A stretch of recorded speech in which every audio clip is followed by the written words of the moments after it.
Hey, everybody, it's Mike from the Mike Wagner Show, powered by Sonic Web Studios. Visit online at sonicwebstudios.com for all your needs. Looking at a professional website without breaking your budget, Sonic Web Studios is the answer. Sonic Web Studios offers fast, affordable custom web designs that blow the competition away. Call today at 1-800-303-3960. That's 1-800-303-3960. Or email to support at sonicwebstudios.com. Mention the Mike Wagner Show, get 10% off your first order. Sonic Web Studios, take your image to the next level. Also, the Mike Wagner Show can be heard on the MikeWagnerShow.com. You can check our Facebook page at Facebook.com/The Mike Wagner Show. You can download and listen on Facebook, SoundCloud, Spreaker, Spotify, iHeartRadio.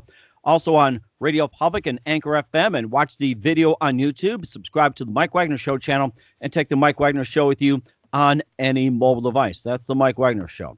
We're here with a wonderful host from New York City, the host of the Really Famous Podcast at reallyfamouspodcast.com, also on YouTube, PlayPod.ca, Apple, Google, etc. She's a journalist with the New York Times, Wall Street Journal, and more. Also licensed psychotherapist in New York, studied at Columbia University, and has interviewed numerous celebrities, including Spike Lee, Seth Rogen, Sharon Stone, Mandy Moore, and more. And she's here to talk about the program and many more, how she got started. And ladies and gentlemen, live from New York, the really famous podcast hostess, Kara Mayer Robinson. Kara, good morning, good afternoon, good evening. Thanks for joining us today. Hi, Mike. I'm really happy to be here. So thanks for having me on the show. Not a problem. So you're the host of the Really Famous Podcast at reallyfamouspodcast.com. It's on YouTube, PlayPod.ca, Apple, Google, etc. You're pretty much all over the internet. You're a journalist with the New York Times, Wall Street Journal, and more. And also, you're a licensed psychotherapist in New York, study at Columbia University. You've also interviewed such famous celebrities like Spike Lee, Seth Rogen, Sharon Stone, Mandy Moore, and etc. We're here to talk about your work and everything. Before we do that, tell us how I got started. How I got started? Well, I mean, I got started in this thing and then that thing and then the other thing. And eventually it's this thing that you're talking about right now, which is really famous. It was a windy road to get where I am today, but let's see if I can give you a short version. I started my life being obsessed with television and movies. I just have always loved both. I love being entertained by both. And I planned on studying that when I got to college, but the classes were all taken, the prereqs that I needed. So I ended up studying accounting, getting a degree in accounting, trying it out for like a year, not liking it, going to grad school, getting a master's in developmental psychology, putting out my shingle and becoming a psychotherapist. And when I was a psychotherapist, I started writing on the side, and I loved it so much. I kept going, and I ended up sort of finding myself in this area, this concentration of doing profiles and interviews with celebrities, mostly actors. And I loved my conversations so much, but they were too long and too rich to include in a short little article. And my frustration led me to the idea of starting a podcast. And that's how Really Famous began. So kind of a long story, but hopefully I didn't go on and on too much. No, you're fine. You can talk all you want. And I was just going to ask as well, too, what was the moment that got you into psychotherapy and everything? Well, that was actually sort of like midway through this crazy path that I took. I was working at Comedy Central, but not in comedy and not in entertainment. I was working in the ad sales department. So I took my business degree, my accounting degree. And when I knew that I wanted something that was different, I thought maybe if I get into an entertainment company, maybe I'll be okay. So I was at Comedy Central doing this work, and I was not okay because it was still super boring. But it was okay because I would sit in my office, and a lot of my coworkers would come in during the day, put their feet up, and start unloading all of their problems on me. And what should I do about this? You're never going to believe what happened last night. Guess what he did about this? And I loved it. I mean, I ate it up. Every minute of it was a blast. And at the time, I was also, I guess I would go home at night and watch TV Land or something. And I would watch the Bob Newhart show reruns. Mm-hmm. And I thought to myself, I could do what I do during the day with my coworkers and do what Bob Newhart does to some degree, sit on a couch and listen to people talk about their stuff. And I would really like that. And so that's when I decided, okay, back to school I go to Columbia and I get my master's. That is amazing too. And what are some most common problems that you encounter is being a psychotherapist, and what is like the strangest or most difficult you've ever encountered? That's a good question. Let me see. I mean, I think the biggest struggle is probably when somebody comes to see you and they're there because they know they should be, or somebody recommended that they go, that they maybe like take on therapy, but you know that they just don't want to do it. So that is almost impossible to work with. It's very rare that a therapist can help someone who's very resistant to the idea of therapy. So, like, that I would say is the biggest issue. There were little things too, like last minute cancellations and whatnot that would be kind of annoying. But I would say the biggest problem would be, yeah, it would be that. Not really willing to do the work. Ah, I see. So it's not a particular problem that you encountered and how you got through it, or the most common one is just the fact that there's last minute cancellations, or you're working with people who've been forced to go and not go, and everything like that. That sounds like a pretty common frustration for you. Yeah, I think that maybe, I mean, I can't speak for other therapists, and I really didn't know that many therapists when I was an active therapist, to tell you the truth. But I would be surprised if the biggest complaint, or maybe not complaint, but struggle for a lot of therapists is that fact that if somebody's not motivated to do it, it's really tough to help them. hmm as something as well too, and of course, and of course, I think a lot of us have problems as well too. We're not going to talk about that. We'll talk about some of your show as well too. You listen to the Mike Wagner Show at the MikeWagnerShow.com, powered by Sonic Web Studios. Visit online at SonicWebStudios.com for all your needs. Looking for a professional website without breaking a budget? Sonic Web Studios is the answer. Sonic Web Studios offers fast, affordable custom web designs that blow the competition away. Call today at 1-800-303-3960. That's 1-800-303-3960. Or email to support@SonicWebStudios.com. Mention the Mike Wagner Show, get 10% off your first order. Sonic Web Studios, take your image to the next level. Also, the Mike Wagner Show can be heard on the MikeWagnerShow.com. Also, check our Facebook page at Facebook.com/The Mike Wagner Show. You can download and listen on Facebook, SoundCloud, Spreaker, Spotify, iHeartRadio, Radio Public, Anchor FM, and also on the YouTube channel. Subscribe to the Mike Wagner Show. Also, take the Mike Wagner Show with you on any mobile device. We're here with host Kara Mayer Robinson, the host of the Really Famous Podcast at reallyfamouspodcast.com and YouTube, Play Pod, CA, Apple, Google, and more. And let's talk a little bit about your podcast as well, too. And tell us how you got started with the podcast and what was the name about the Really Famous Podcast. You wonder, is it really that famous, or you just want to get attention? Okay. So I started the podcast when I was a journalist and felt like there was so many great things and great conversations I was having with these fascinating, fabulous, famous people. And I just could only use a fraction of my conversation in a written piece, whether it was online or in print.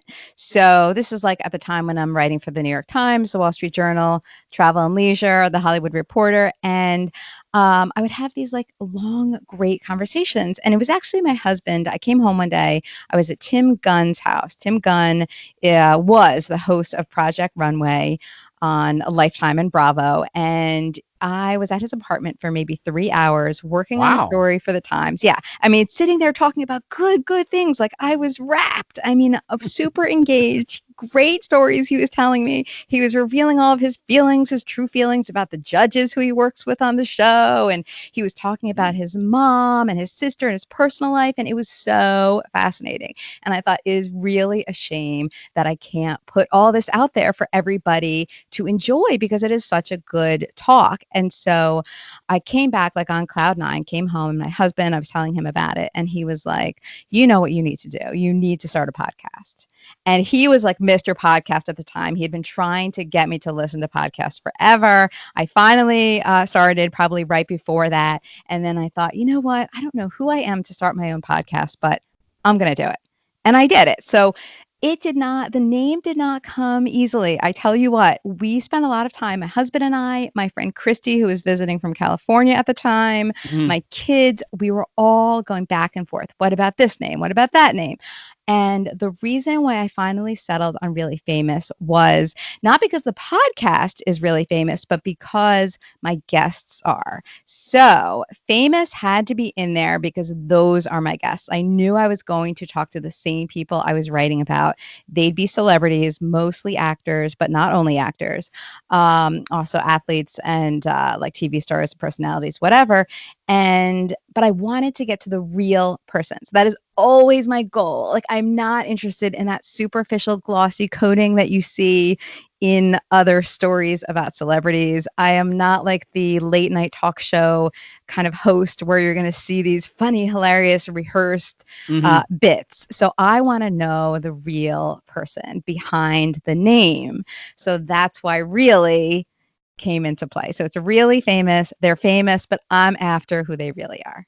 That is amazing. What are some of the questions that you normally ask to get to the really, really famous part, like deep down inside of them? Well, yeah, I don't really have specific questions that do that as much as I think my technique or my style is more about just getting into an authentic conversation with each person. So, whatever that may be, whatever may take us there, it's different every time. So, I don't usually come in with a set of exact questions or like similar questions, even. I just go in trying to just get a connection and like see where the conversation goes, where I really get to know the person.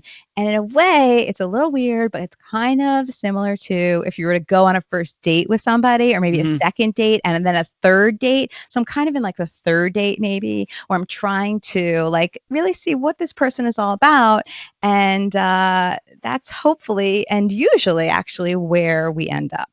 That So I do have one question though that I do ask a lot of people at the very end. I wrap it up, but this is after I already have gotten to know the person. And if they haven't already answered this question, then I like to ask them who they really are versus what their image is. hmm that is something too, and I wish I could do that, but then I'm afraid some people might slap me. So I have not been slapped yet, I'm happy to report, but I guess there's a first time for everything, right? I have to say that too, and wouldn't mind being on your show, and we can talk about that later as well too, and also with some of the celebrities as well too that you maybe tell me about some of the ones you enjoyed, like say Spike Lee, Seth Rogen, Sharon Stone, and who do you thought were the most fascinating? Oh my God. Everybody's fascinating. I know not everybody, but almost everybody to me is fascinating. Like, I am fascinated by people in the first place, like no matter what. So I do find that to be the case with almost everybody I have talked to, but some people open up more easily than others. So like I do tend to get a little bit more fascinated by people who are more open and don't have like really thick barriers or like brick walls to protect themselves from being known. Oh my gosh, so many fascinating people, seriously. So I don't know if you want a specific person. Ed Asner was really cool to talk to. I like Ed Nasser, yes. Yeah, Chaz Palminteri, loved my conversation with him. He opened up about having dyslexia, about the beginning of fame, and how he was almost like he knew that something crazy was going to happen and that A Bronx Tale was going to blow up. And so he started seeing a therapist to figure out what to do and how to navigate. That to me was fascinating. Jason Ritter, who is John Ritter's son, he was in the show Parenthood and Gravity Falls. So Jason really opened up about what it was like growing up as the child of a celebrity. And that was fascinating. He's such a regular, like real guy, but I saw his struggles. And to me, I was just really moved by him. Michael Imperioli, who played Christopher Moltisanti on The Sopranos, another really interesting guy. People think he's like that tough guy from New Jersey, but he's actually a very cerebral, artsy kind of person. I found him really interesting, and he came back on the show a second time. Caesar Milan, if you have a dog, you know who I'm talking about. If you don't, you probably don't. I remember Caesar Milan. Who is it? The Dog Whisperer or something? He is the dog whisperer. That's exactly right. Yes, that's right. I remember that show. I remember. He made it big. I mean, he was born in rural Mexico to a like farm family with not a lot of money, and he set his eyes on going to America and becoming big. So it didn't just happen by accident. He knew what he wanted, and then he kept going and going, and his persistence is incredible. I was so inspired by his story and like seriously amazed by what it took. But it's like he knew he was going to be a famous Hollywood dog trainer. And it took a while and took a lot of struggles to get through, but he did it. So another fascinating person, Damon John from Shark Tank. Do you watch Shark Tank?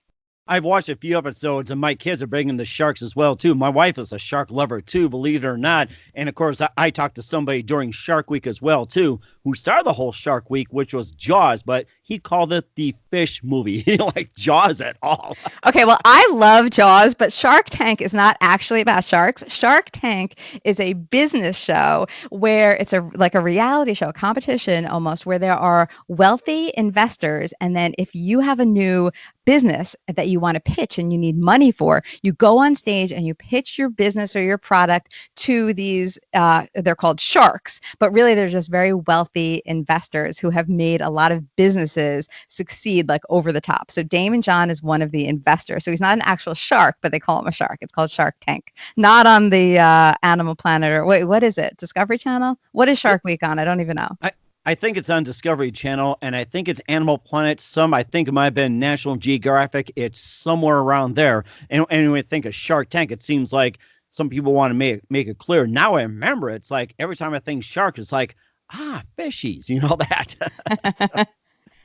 Oh, my goodness. Well, Jaws was a good movie for sure, though. A scary one, though. You don't want to see that when you're too young. But then they also figured out later, too, that, Jaws was just like a mechanical fish, that it was just so difficult to piece together, operate, and everything. And I think it ended up in a museum and almost got destroyed. But yeah, it's just, I have to say, it's just the start of the whole thing and all the other offshoots. And we saw the Meg, and I said, boy, I don't know what to say about Jaws, I'll tell you.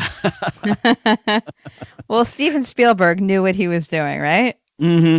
Yes, that's right. And of course, you also have Mandy Moore, Christina Aguilera, and I'm trying to see who else is on there. It's like I'm having a writer's block. And well, what do you watch, Mike? Mike, you tell me what you watch. What are you into? What kind of movies and what kind of TV shows? That's a good question. We have Netflix, that's for one. We don't have cable because of the Bruce Springsteen song, 57 channels and nothing. I can't find a bloody thing in 92. And then you have like over 1,000 channels and still nothing on. And of course, I just watch your typical news and, try to catch a little bit of sports. And now I'm trying to remember, there was one series that I was watching, but then I watched with my boys, the Clone Wars, which is the Star Wars cartoon. So we watched some cartoons and some classics as well, too, as you could tell, being a sports fan and creative person. So go figure on that one. Yeah. Well, sure. You're human also. But okay, so I always give out on the podcast, I talk about TV shows I love all the time and movies because a lot of my guests are obviously actors. They're in the business. They see movies and TV shows too. And we like to break them down and like compare favorites and whatnot. So I watch a lot. So if you're looking for something that you're going to like, I'm not great at recommending sports, I have to admit. I had Scott Hamilton on my show, who's the figure skater. But other than that, sports are probably not my expertise. But in terms of recommending a TV show, all right, so you've got Netflix. So what is one of the last things that you loved on Netflix? Do you remember? Guardians of the Galaxy. Okay, Guardians of the Galaxy. All right, you're reaching my spots that I'm not really that I don't watch a lot of things in. That's not really my genre, but let's keep going. What else? Okay, I'm just trying to think here. I'll have to write it down a list later on. Have to give it to you. So okay. Right now, as we try to think about Netflix and everything else, you listen to the Mike Wagner Show at the MikeWagnerShow.com, powered by Sonic Web Studios. Visit online at SonicWebStudios.com for all your needs. Looking at a professional website without breaking your budget? Sonic Web Studios is the answer. Sonic Web Studios offers fast, affordable custom web designs that blow the competition away. Call today at 1-800-303-3960. That's 1-800-303-3960. Or email to support@SonicWebStudios.com. Mention the Mike Wagner Show. Get 10% off your first order. Sonic Web Studios. Take your image to the next level. Also, the Mike Wagner Show can be heard on the MikeWagnerShow.com. Also, check our Facebook page, Facebook.com/The Mike Wagner Show. You can download and listen on Facebook, SoundCloud, Spreaker, Spotify, iHeartRadio. Also on Radio Public and Anchor FM, and subscribe to the Mike Wagner Show on the YouTube channel and take the Mike Wagner Show with you on any mobile device.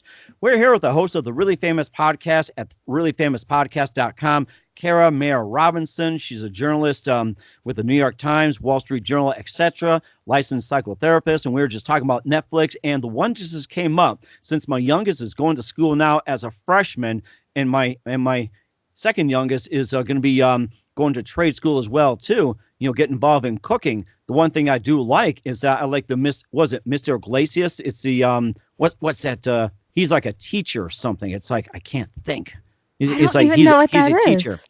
Oh, that's okay because Gabriel Iglesias, he's a comedian.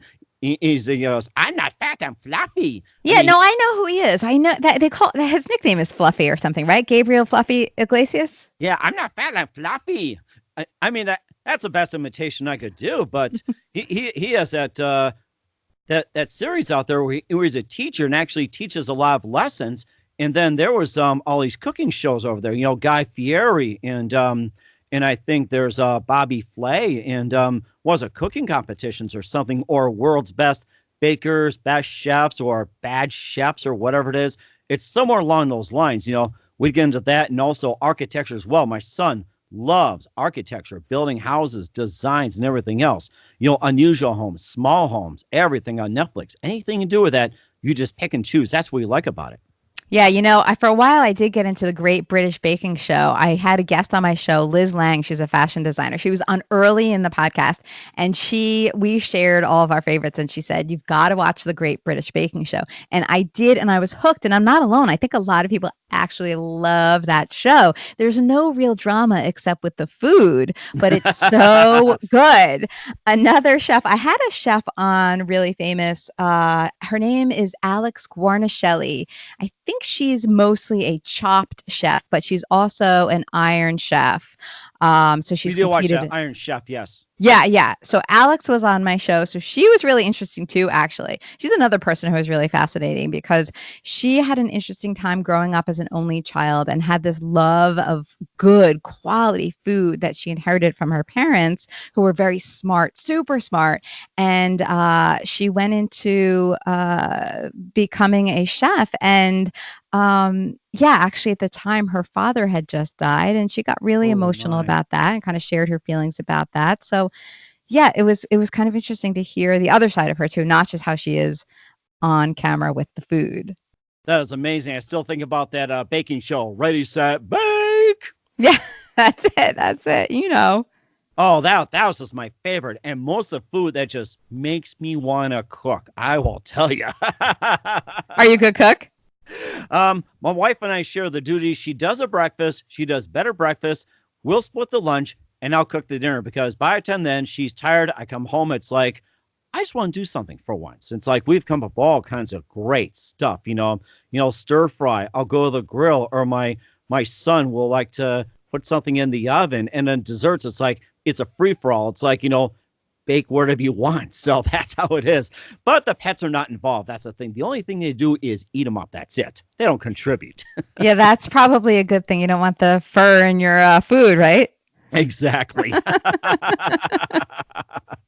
And of course, you can just tell us more about where can we find the Really Famous Podcast besides reallyfamouspodcast.com and YouTube. Tell everybody where else can you watch it? Sure. So Really Famous now has two major outlets, major components. I have a long form podcast. So I do a deep dive, usually more than an hour, with one celebrity, and that comes out every week. That's every Monday. There's a new podcast through Apple Podcasts, Google Podcasts, Spotify, Pandora, iTunes, iHeartRadio, all of pretty much every podcast app you can get that through.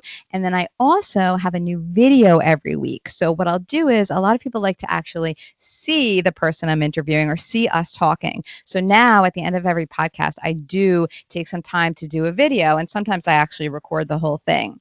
And I put that on the Really Famous YouTube channel. So you can find that by opening up YouTube or going to youtube.com/reallyfamous. So you search for Really Famous, there it is. Or you can get links to everything on reallyfamouspodcast.com. So every week, every Monday is a podcast, and usually on Sundays, I release a new video. And then I have all kinds of video fun on social media. I'm like constantly, if I'm going near a TV studio or something, or on location, like I was in front of the Brady Bunch house a couple months ago, and I was like, I have to just actually say something for everybody who would be interested. And I jumped in front of the house, and a friend of mine whipped out her phone and took a little video, and I gave some background on what was going on with the Brady Bunch. So I always post those on Instagram, Facebook, and Twitter. That is amazing too. And what are some of your upcoming shows or upcoming guests? Well, the next couple of weeks are going to be exciting because I have Danny Aiello returning to the show. So Danny Aiello was on once before. He is one of my favorite people. He's so real, and we just hit it off so well. So he was on the show about 2 years ago, and then I went back to see him in the middle of him filming a new movie, and I did take out the camera for all of that. So I have an hour to watch on video and about an hour and a half on audio. So Danny Aiello is coming up. And then also I was just in LA a couple of weeks ago and I went to see Beverly D'Angelo. If you Wow. watch the vacation movies, she's Hmm. the Mrs. Griswold. So I have a Oh great conversation. yes, Chevy Yes. Chase. Oh my gosh, that funky wagon they have. Oh Yes. my lord, wood trim and everything else. Oh my That's right. So gosh. that's Bev, and she was the Griswold mom slash wife. And so we got into a really good conversation. She also, factoid, was with Al Pacino for about 7 years, and they had kids together. They have Wow. twins who are now teenagers. And so, interestingly enough, she talks to me about that as well. And their son was there that day and helped out with the video camera, which was very cool. So, Beverly D'Angelo is also coming up on the show in September. Oh my goodness, I did not know that. And I think Al Pacino is going to be with Robert De Niro. If I'm right, they're going to be on The Irishman. I think coming out in October, I believe. Well, you're So close to being right. They are definitely together, and it's Scorsese, and it's Joe Pesci, and Harvey Keitel, and they're all in The Irishman. Here's what happened. This actually just got settled. I think it was yesterday, maybe 2 days ago. So Netflix was actually the studio that ultimately gave Scorsese the money to make this film. So they made The Irishman for Netflix, but Netflix and the movie theaters across the US and I guess globally got into a little bit of a how can we agree on where this movie is going to be released. Netflix, of course, wants it for Netflix, so all the subscribers can watch it right away. Whereas the movie chains like AMC, they want to show it in their theaters for a long enough period of time that they can make a lot of money on it. And then what Scorsese really wanted was both. So maybe we'll give the theaters a very short run, maybe a couple of weeks, and then we'll give it to our Netflix subscribers. But the chains didn't go for that. They really wanted to be able to have it for longer. So now the way it's going to go is this. It's going to be November 1st that it's available only in independent movie theaters. And then November 27th, it will be available on Netflix. September 27th, I believe, it's actually going to have the premiere, though, at the New York Film Festival. Not to be wow. confused with Tribeca, but that's a history of The Irishman. But so many people are so excited about it because of all of these people who are Hmm. working on it.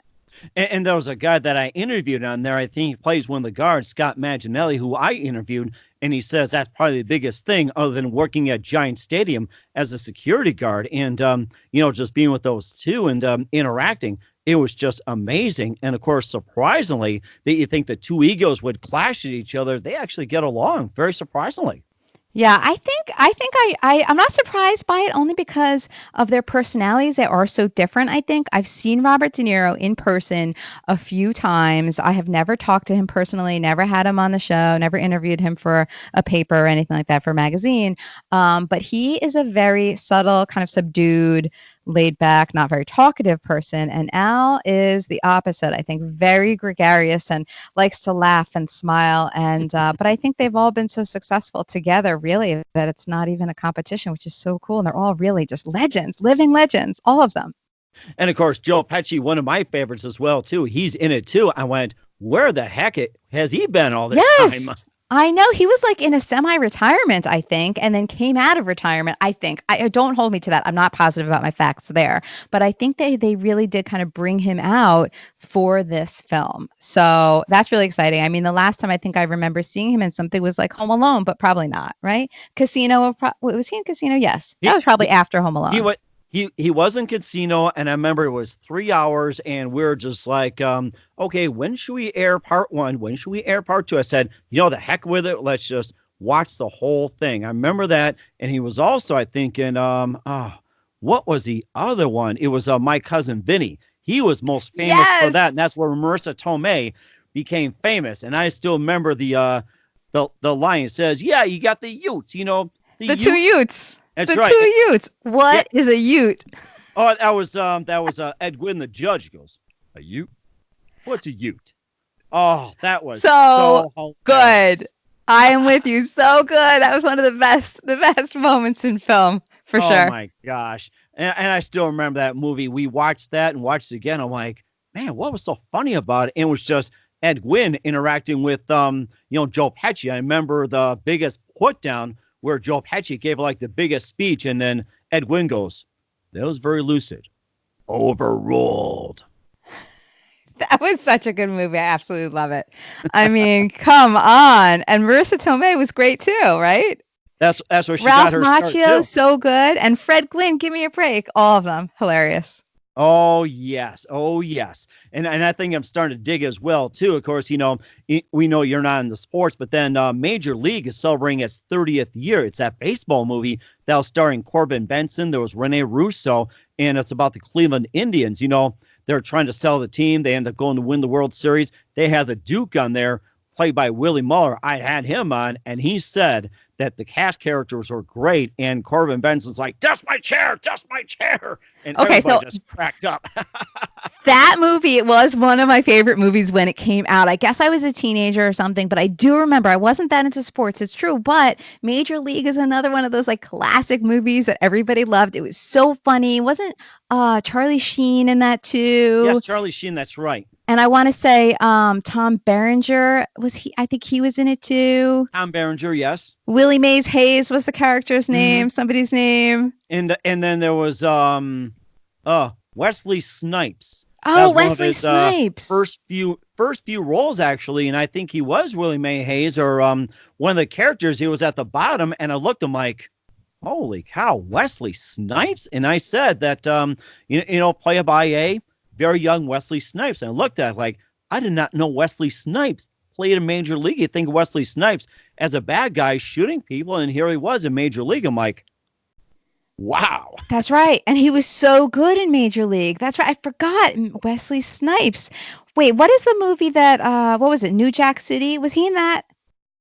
I believe he was. He was in New Jack City, and I think he was in a few others too. And I think he was in Blade. I think that was his most famous one, the Blade movies. Okay, so I didn't see the Blade movies, but I did see New Jack City because New Jack City is Mario Van Peebles' film, I believe. He made it, directed it, and was in it as well. And I actually had him on the show twice. So he is a super interesting guy as well. Yeah, that was his movie. But I don't remember us talking about Mario Van Peebles, but I think he should be in more right now. What happened to him? Where is he now? That's a good question. I think we'll have to talk about that another time as well. Maybe put him on the list. Of course, I enjoy talking to singers as well, too. And who would you say your favorite singer was?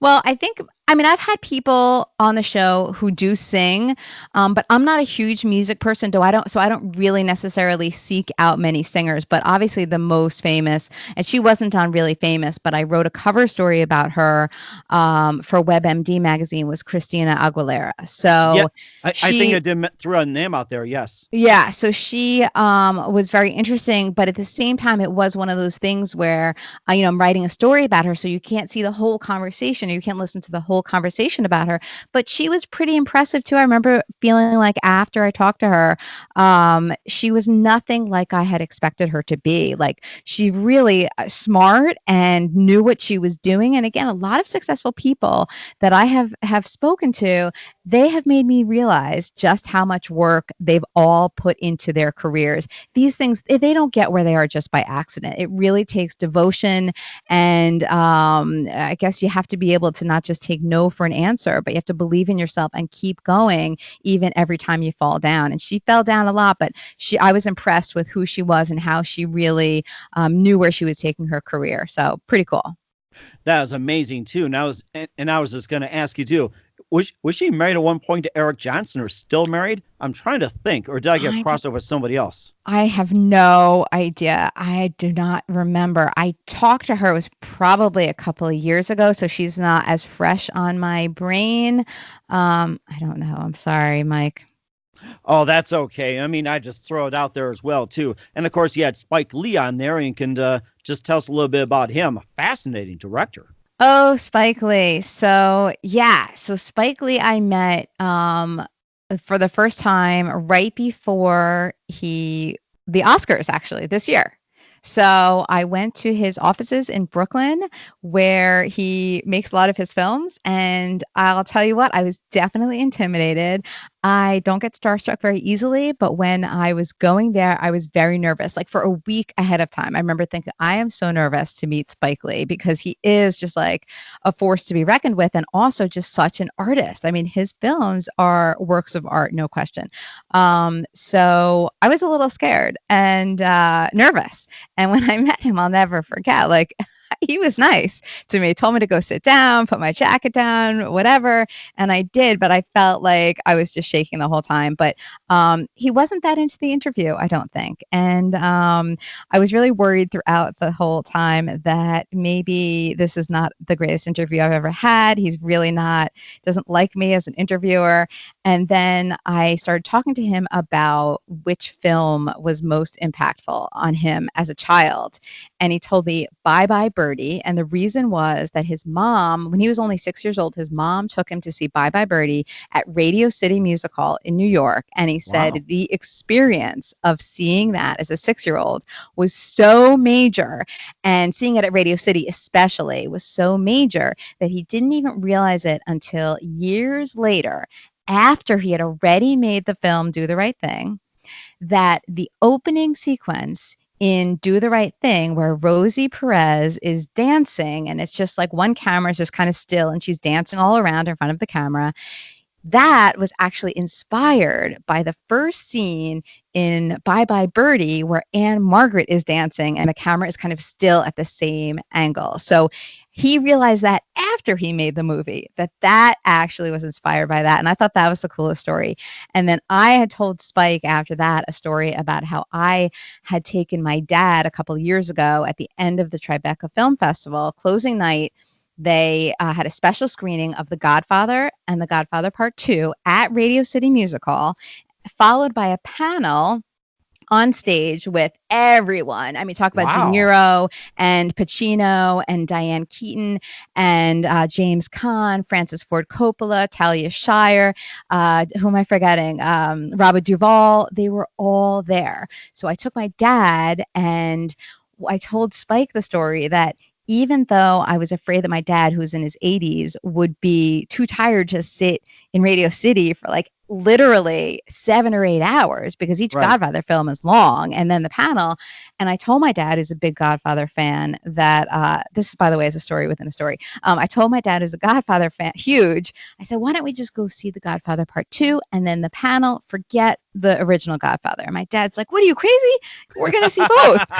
So we Why, went. Uncle Yon? Why? I Yeah. did pick with my hands. Right. That's an offer I can refuse if you're not going to, you don't want to see all of it. So we went and we saw both movies, and much to both of our surprise, my dad's and mine, watching the movies at Radio City with all of those Godfather fans together was the most incredible experience. I can't even say enough about it. I've seen it on film, on TV a million times, each of those movies, but it was nothing like seeing it at Radio City Music Hall. The panel wasn't great, but never mind that. So I told Spike that story about my experience at Radio City, and I think that he actually softened and we kind of bonded a little bit. This is Spike and me. And then by the end of the interview, I was thanking him. I said, thank you so much for this interview. And he said, wait, come here. And then he took me out of the room that we were in and he gave me a little tour of his building, of his studio, his offices, because he has all these things hung up on the walls, this memorabilia, like these giant blown up movie posters Wow. of like La Strada. And it was signed to Spike Lee from Fellini. Like, so much of this really amazing. It's really a museum. It was so cool. And he walked me through one room of these things. And then I said, wow, this is just, I am just blown away. And he said, wait, come over here. And then he takes me to another area. So I think that was probably an okay sign that it was all right after all. But during the interview itself, I was really thinking, Spike Lee is not a fan of Cara Mayer Robinson, but it all worked out. That sounds amazing too. And of course, maybe think of some of the past movies as well too. And I'm getting an idea of what your show is all about. Like you hit upon a few things, you run with it, hit upon a few more and run with it, and hit a few more and run with it. And that thing's just fascinating, very unique style. And speaking of podcasts and everything, what do you consider? Oh, Seth Rogen. I was going to mention that. Speaking of podcasters, the number one podcaster in the nation. Just tell us all about Seth Rogen. Wait, Seth Rogen is not the number one podcaster. Oh, not anymore? Okay, I thought he No, was. are you confusing him with Adam Carolla maybe or Joe Rogan? Oh, you're confusing him with Joe Rogan. Oh, I'm sorry. Okay. That's okay. Oh. Joe Rogan is massive. Okay, so you might know Joe Rogan because the reason I knew Joe Rogan was honestly only because he was in that show Fear Factor. I think he was the host of Fear Factor so many years ago. And then he was on the show News Radio. But right now, he is so big. He has a bazillion serious hardcore fans. And I don't even know what to say. I've only listened to his show once when he interviewed Elon Musk, but I think he's got a major following. I think it's probably mostly men, but I don't know that for sure. But no, I have never met him. Seth Rogen is a comedian who started out in Freaks and Geeks and then became famous with movies like, why am I forgetting? What was that movie where the girl, Knocked Up. Do you remember that movie? Knocked Up, that's it, yes. Knocked Up. That I think was kind of what pivoted him up towards the top. And he has a movie out right now, actually, and it's doing quite well. Did you see that? I forget what it's called, but it's about these teenage boys or 13-year-old boys or something. I forget the name of the movie, but it just came out a few weeks ago, and people are really seeming to enjoy that movie. And I think he produced the movie and he's in it as well. The only thing I could think of is Good Boys, but that's really about it. That's it. That's it. Wow. Is that the name of it? Good Boys. That's the new one. Yes. I had someone tell me about that. I can go see Good Boys. I'm like, what's that about? Yeah. I think it's basically like a coming of age kind of thing where it's like raunchy jokes and crazy situations where they're trying to figure out these things that are just above their age level or something, I believe. But it's a comedy because it is, And you thought 16 Candles was all about discovering oneself or was it that one movie, Leah Thompson? It's oh my gosh. Wait, which movie was that? Are you talking about Back to the Future? No. This was afterwards. It was Casual something, and oh my gosh. Oh, I don't think I know that. That's okay. You're starting to jog my memory, which is great too, along the lines. And of course, one day I'll have some coffee as well too. So that should really jog my memory. So I hope you like coffee. I do like coffee. And I not only do I like, and I like really high quality coffee. I've been to Italy a bunch of times, and I have to say it has spoiled me because I really need the good quality espresso now. I can't do with any of the garbage. But I do like coffee. And it's funny because did you ever watch Comedians in Cars Getting Coffee? It's on Netflix. Yes, I have. Seinfeld is in that. Jerry Seinfeld. Oh my gosh. That's something. Coffees and Cars are comedians. Wow. Yes. So I always laugh at the beginning of that show because he asks his guests most of the time, do you like coffee or do you drink coffee? And it's funny because some people really just don't. And I think to myself, yes, I definitely will always be up for coffee.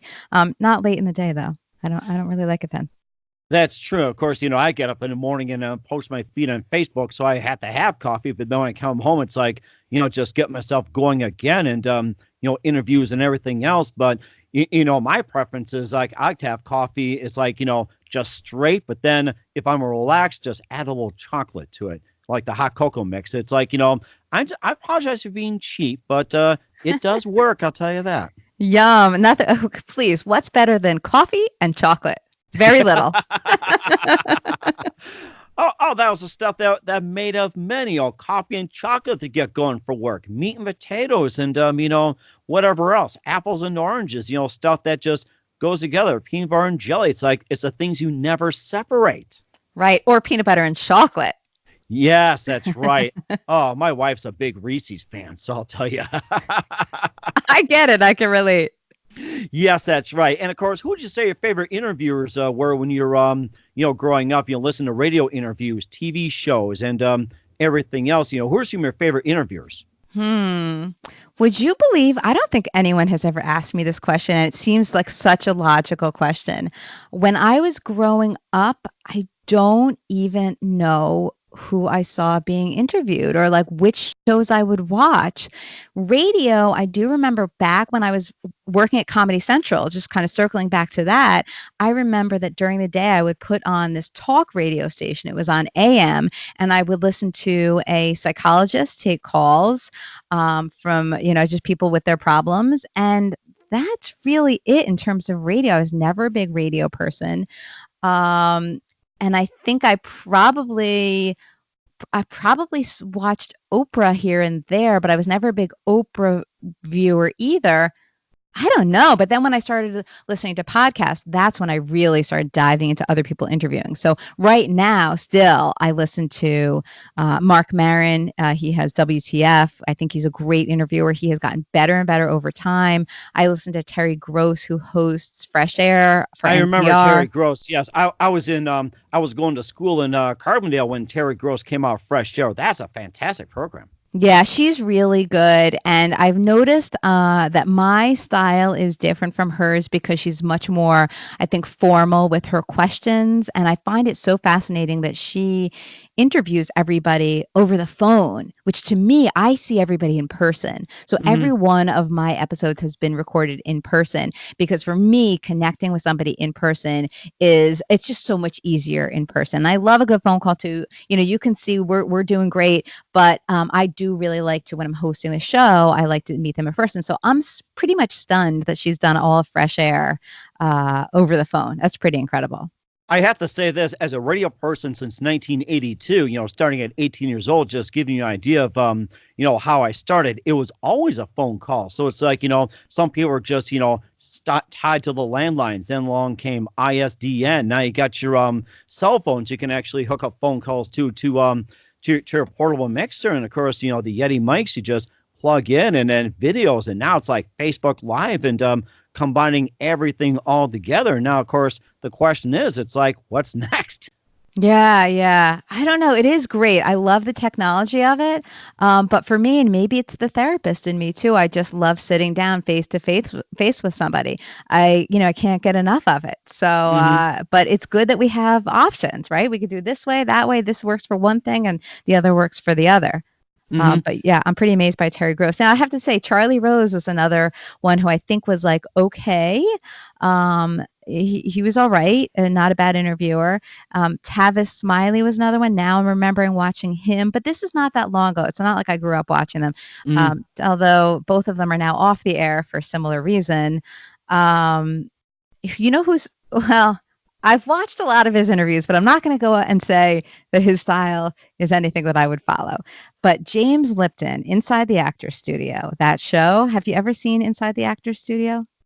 Inside the Actors Studio. I've heard of it, but I don't recall watching it. Okay, so that I think was on Bravo for a while. Now it's moving to Ovation, and he's not part of it anymore. But he has interviewed all the biggest, like De Niro, for a long interview. De Niro, Bradley Cooper was on. He was a student of the Actors Studio. It was affiliated with this acting company called the Actors Studio, which a lot of the greatest actors of all time were involved with. But anyway, he would have these long interviews, but he would ask a lot of the same exact questions to everybody. So I'm not a big fan of that, but I would watch all of those interviews. And what are your thoughts on Larry King? Okay, Larry King, again, I didn't watch too many of his, but I've seen a few of his interviews and I say, good job. And I don't remember the last time that I listened to him or saw him, but I do think that he was kind of real, which I appreciate. I like a person who can just be a real interviewer, if you know what I mean. And that reminds me also of Barbara Walters, right? So I think I probably watched Larry King and Barbara Walters a long time ago, but I'm just not remembering what they were like. So Mhm. I can't, I right now, I almost feel like I don't even know how they are. I haven't heard them in so long. How are they? Mhm. You tell me. I remember the phone calls will say, New York City, hello. Yes. And of course, sometimes get in arguments, sometimes get in debates, but, ask the really good questions. A huge sports nut. And I thought to myself, if I were to go up and talk to Larry King about football, we'd be there for like hours and hours. My wife would be like, come on, Mike, let's go. Or kids like, come on, get we go. Or Larry King's wife yells, "Can't we go?" We Yeah. just go on for hours. He's that type of person. Once you hit his button on his interest, he'll go forever. I like that. I think it would actually be fun to interview him. That he would be an interesting guest. We should both try to get him for our shows. You know what? I think that'd be a great challenge as well too. And of course, just a couple of minutes here. We know you're very busy, but love to have you back on again too. And I wouldn't mind getting on your show too. I don't know if I'm not that famous, or do I really want to be famous? I mean, it's gonna be hard to say, but and just a couple of things. Who do you consider biggest influence in your career? Yeah. Gee, Mike, I have to tell you, you're asking some questions that I haven't been asked before. And again, they're very logical, but I haven't been asked them. So that's really good. I'm impressed. Who has been the biggest influence? I have to tell you, I mean, this is going to sound weird and I don't want to sound self-centered, but I have to be honest. I've always driven my own career. I've been self-taught in a lot of things. So yes, I have a master's in psychology, but I taught myself how to open a practice. Yes, I was a journalist for a long time, but I have no journalism degree. So I learned it by doing it and by researching it and by asking questions and figuring it out. Podcasts, same thing. I didn't know anybody who was doing podcasts. So I figured out how to do it. So I tend to be the driver when I see something that I like or that I'm interested in. I'm very self-driven. So it sounds so egotistical. I hate to say it, but I'm going to be honest. I think really I'm the biggest influence. I don't think there's anybody who has really led me in any direction. I don't usually reach out to people to ask for help, which I probably should, but I haven't. That was amazing. How did it feel about doing your first podcast? Oh, I was a nervous wreck, of course. My first podcast didn't even make it on the air because I was such a newbie. I didn't get it. You can't go and meet Ralph Malph from Happy Days, otherwise known as Donnie Most. You can't go meet him in a bar and grill where there's music in the background. But I did that. So I met him in New York City and we went to a bar and grill across the street from his hotel. And because I hadn't planned the place, I really didn't get it that I needed to get a quiet studio or a place, a room or something. So we kind of winged it. Oh, let's go across the street to this place. And the conversation was great. And the recording went fine with the exception of the fact that there was music in the background. And it was so loud that I really couldn't even air it. So that was a goof up. Oh, that's okay. At least you got some history in your belt. And what's the best advice you can give to anybody at this point? Regarding what specifically? Just best advice, just anything in life or career or anything that comes to mind, or just goals and everything. What's the best advice you can give? Okay, or encouragement? Generally speaking, I think that what I have learned by interviewing so many successful people and inspiring people, and also through my own journey, is that you are going to be knocked down over and over again. And you're going to hear the word no. And there are going to be difficult times when you want to give up and not keep going. But the people who make it are the ones who get up again. They just brush off their knees or whatever, and they keep going, and they don't let the no's and the discouragement stop them from going for what they want. So I would say I've seen it happen. I've seen it so many times. And I think that's what really makes the difference. And I hope that everybody does that, no matter what the goal or the dream is. That is amazing. Karen Mayer Robinson, just want to thank you for your time. You've been fantastic. She's a host of the Really Famous Podcast at reallyfamouspodcast.com. And just lastly, what are some of your upcoming projects? What's your website? And how do people contact you? And where can they access your program? Okay, so Really Famous will continue to air new episodes every Monday with the occasional repeat, but every Monday, and new videos on the YouTube channel every Sunday or a little bit more often. And you can find links to everything at reallyfamouspodcast.com. Episodes coming up that are very exciting are Danny Aiello and Beverly D'Angelo, among other famous people. And social media, definitely hit me up on social media. I get really into talking to fans that way. I love it. And I post all kinds of fun things, pictures, behind the scenes videos, funny videos, some foolish videos where I make a fool out of myself.